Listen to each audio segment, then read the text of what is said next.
एक चीज होती है सरकारें नीतियां बनाती हैं, कानून बनाते हैं, और दूसरी चीज होती है उस कानून का पालन।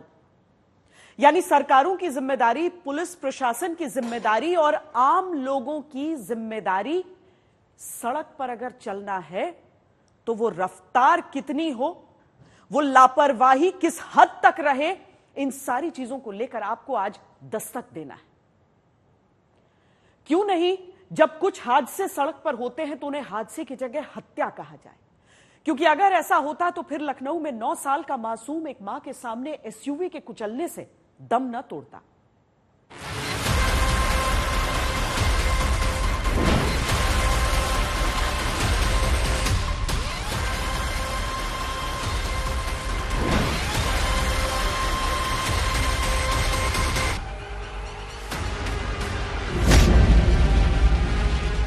पहला वीडियो तारीख 18 नवंबर 2023, जगह महाराष्ट्र का पुणे, जहां एक बेकाबू टेम्पो पहले एक बाइक, फिर एक कार और आखिर एक स्कूटी सवार को जोरदार टक्कर मारता हुआ निकल जाता है। इस हादसे का ये दूसरा वीडियो देखिए, जिसमें एक स्कूटी सवार पलक झपकते ही इस बेकाबू टेम्पो की चपेट में आ जाता है। सवाल ये है कि बेकाबू रफ्तार के कहर को कब गंभीरता से लेंगी सरकार।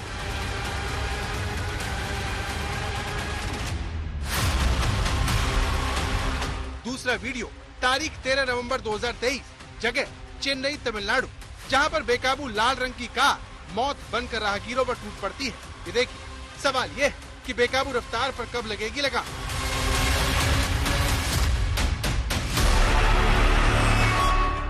वीडियो नंबर 3 तारीख 22 नवंबर 2023, जगह विशाखापट्टनम, जहां स्कूली बच्चों से भरे ऑटो की ट्रक से टक्कर हो जाती है।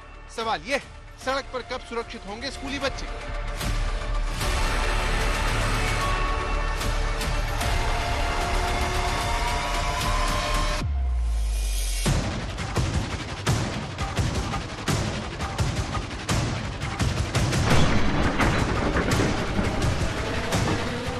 अब देखिए क्या हुआ, जगह लखनऊ, जहां एएसपी मां के सामने इकलौते बेटे को एक बेकाबू एसयूवी ने रौंद दिया। 9 साल के नैमिष को क्या पता था कि रेस लगाने के आरोपियों की होड़ देश को झकझोर देगी।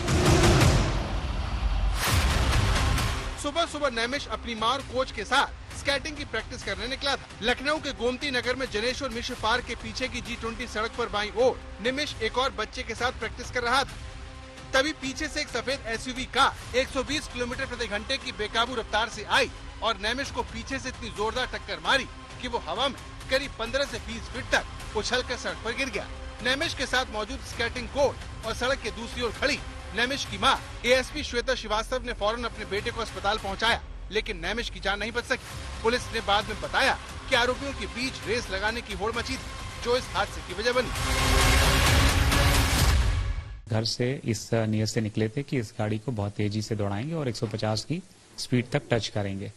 उसी क्रम में अपने घर से, जो इनका घर इंदिरा नगर में है, वहां से पॉलिटेक्निक होते हुए निकले, जिसको तो उस समय गाड़ी देवश्री वर्मा चला रहा था, और G20 रोड से तेजी से गाड़ी चलाते हुए ये लोग मुख्यालय की तरफ गए। उस समय भी वहां मौके पर मौजूद एक महिला और उसके बच्चे से इनका एक्सीडेंट होते हुए बचा, जैसा उनके द्वारा बताया गया। बाद में जब उधर से मुख्यालय से वापस जनेश्वर मिश्रा पार्क की तरफ आते वक्त जो सार्थक सिंह है, उसने गाड़ी देवश्री वर्मा से ले ली और उसके बाद वो वहां से गाड़ी को तेज लेकर आ रहा था। इसी बीच में नैमिष वहां पर था अपनी मां के साथ, जिसमें बीच में इनके द्वारा जो गाड़ी तेज चलाई जा रही थी उसी से लड़ गया और उसके बाद दुर्घटना हुई। जिस गोमती नगर में सीओ रहते हुए श्वेता श्रीवास्तव सड़क पर बेकाबू रईसजादों के खिलाफ कार्रवाइयां किया करती थी, उसी गोमती नगर की सड़क पर तड़के 5:30 बजे 2 लोगों ने उनके इकलौते बेटे को कुचलकर मार डाला। दोनों आरोपियों ने बताया कि उन्हें पता था कि टक्कर के बाद बच्चा नहीं बचेगा, इसीलिए उन्होंने गाड़ी नहीं रोकी। हादसे के बाद आरोपियों की एसयूवी की सीसीटीवी तस्वीर है। पुलिस के मुताबिक पकड़े गए दोनों आरोपियों का नाम सार्थक सिंह और देवश्री वर्मा है। सार्थक सिंह समाजवादी पार्टी के नेता रविंद्र सिंह का बेटा और देवश्री वर्मा ज्वेलर अंशुल वर्मा का भतीजा। लखनऊ की इस घटना ने देश को झकझोर दिया, लेकिन आगे ऐसे हादसों को रोका जाए उसके लिए सरकारों का जागना बहुत जरूरी है। अब यहाँ दस्तक देता सवाल ये है कि क्यों न बेकाबू रफ्तार से होने वाले हादसों को हत्या कहा जाए। अगर रेस लगाने की होड़ में कोई बेकसूर मारा जाए तो क्यों ना आरोपियों पर हत्या का मामला दर्ज किया जाए। सड़क हादसों में सबसे ज्यादा मौत होने पर ये राजनीतिक मुद्दा आखिर क्यों नहीं बनता। संतोष शर्मा के साथ अभिषेक मिश्रा, लखनऊ, आज तक। भारत में अगर सड़क हादसों में सबसे ज्यादा लोग जान गंवाते हैं तो यूपी का इस मामले में पहला नंबर आता है। सवाल यह है कि आखिर इस तरह के हादसे रुकेंगे कैसे।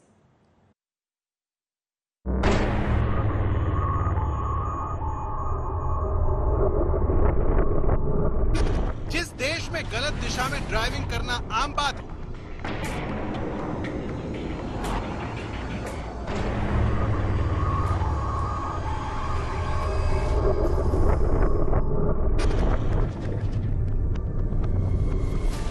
जिस देश में हर रोज 22 लोग सिर्फ रॉन्ग साइड कातिल ड्राइविंग के शिकार हो जाते हो,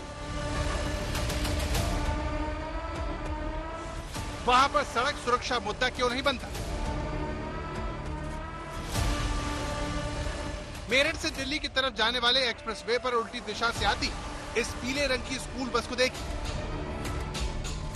जो टॉप स्पीड लेन में सीधी दिशा से जाती काले रंग की टीयूवी कार से टकरा जाती है। इस भीषण हादसे में 2 महिला, 2 बच्चे समेत 8 लोगों की मौत हो जाती है। कुछ लोग कहेंगे कि होनी को कौन टाल सकता है, लेकिन सवाल यह है कि ऐसी अनहोनी क्यों होने दी जाती है।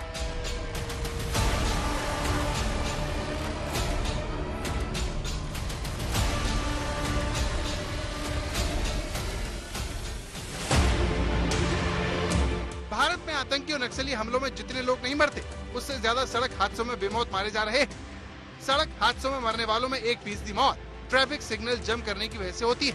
तो ऐसे हादसे गाड़ी चलाते वक्त फोन का इस्तेमाल करने से भी हो रहे हैं। गलत दिशा में ड्राइविंग मौत की तीसरी बड़ी वजह है, लेकिन जिस वजह से सबसे ज्यादा मौत हो रही है वो है बेकाबू रफ्तार, जो अकेले सड़क हादसों में 71% मौत की जिम्मेदार है।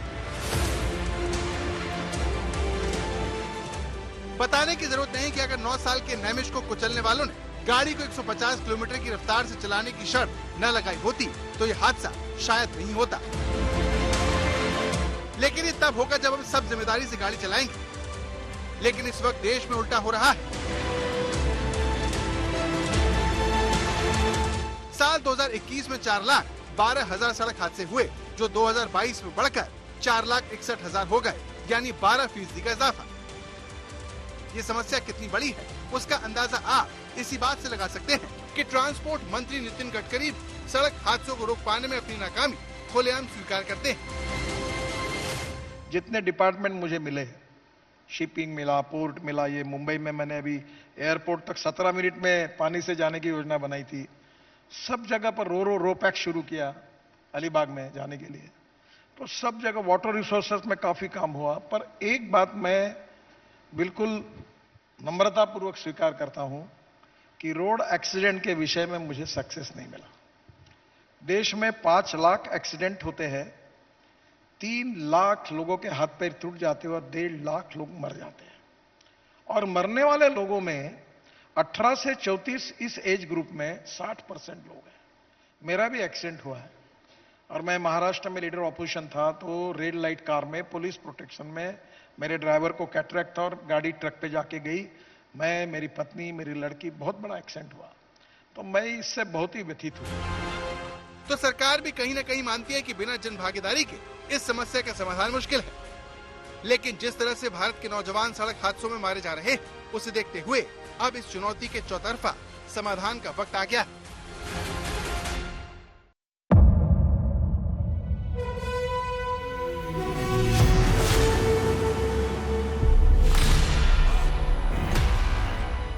मुद्दों का मैदान, जिम्मेदारी लेंगे। तर्कों पर घमासान। क्या बताना चाहते हैं इस देश को? किससे किसकी ठनी, तो न्याय की नीति नहीं बनती है। किसने दी किसे पटखनी। क्या सच है जिसको छिपाने की कोशिश की खबरों की दुनिया का सबसे बड़ा अखाड़ा दंगल देखे मेरे यानी चित्रा त्रिपाठी के साथ रोज शाम 5 बजे सिर्फ आज तक पर।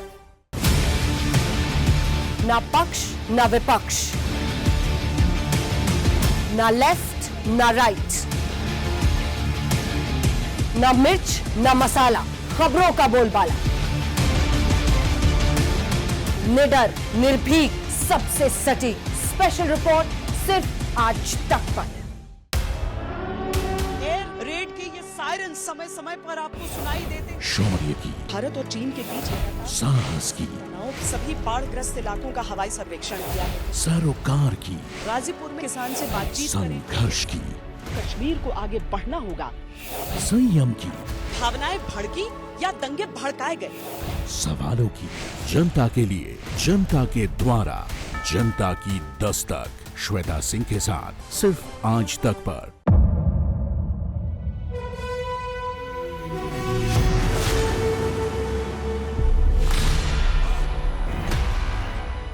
मुद्दों का मैदान, बहुत खराबों का जिम्मेदारी लेंगे। तर्कों पर क्या घमासान, बताना चाहते हैं इस देश को? किससे किसकी ठनी, न्याय की नीति नहीं बनती है। किसने दी किसे पटखनी। क्या सच है जिसको छिपाने की कोशिश की खबरों की दुनिया का सबसे बड़ा अखाड़ा दंगल देखे मेरे यानी चित्रा त्रिपाठी के साथ रोज शाम 5 बजे सिर्फ आज तक पर।